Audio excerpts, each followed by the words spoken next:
আসসালামু আলাইকুম। এটা হচ্ছে এরকম একটা স্থান, সবচেয়ে পৃথিবীর বুকে অনেক পবিত্রতম একটা স্থান হচ্ছে এটা, কবরস্থান। আর এখানে কোনো হিংসা, বিদ্বেষ, লোভ, লালসা, রাজা বাদশা বলতে কিচ্ছু নাই।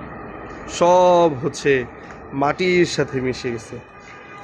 এখানে একটা জিনিস দেখাই, এই যে একটা কবর, এখানে 3টা ঠিকানা দেওয়া, 3জনের নাম দেওয়া। এই 3জন হচ্ছে একটা পরিবারের লোক। আব্দুল মান্নান মিয়া মারা গেছে, ওনার পিতা মৃত ছিল। আব্দুল মান্নান মিয়া, উনি মারা গেছে 2011 সালের নভেম্বরের 22 তারিখ। ওনার 6 বছর পরে ওনার স্ত্রী মারা গেছে, রহিমা খাতুন। স্বামী স্ত্রী দুইজনই কিন্তু একই জায়গায়। তার 3 বছর পরে তার কন্যা মারা গেছে, আমিনা হোসেন।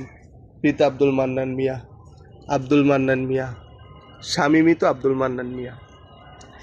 এই একটা কবরের ভিতরে একটা পরিবার কিন্তু আছে। হায়াতের জিন্দেগি কতটুক নিয়ে আর আসছে, মানে পরিবার, পুরো পরিবারই কিন্তু নাই। আবার সামনে গেলে আমি একটা জিনিস দেখলাম, যেদিন জন্ম সেই দিনই তার মৃত্যু। এক পাশে মায়ের কবর, এক পাশে সন্তানের কবর। মানে এইটাই হচ্ছে কবরস্থান, ঠিক আছে? এখানে আসলে হিংসা, লোভ, বিদ্বেষ, অহংকার সব কিছু ভুলা যাবেন। আর একটা মানুষের উচিত প্রতি সপ্তাহে একবার হলেও কবরস্থানে আসা। আসলে মন দিল ভালো হয় ইনশাল্লাহ।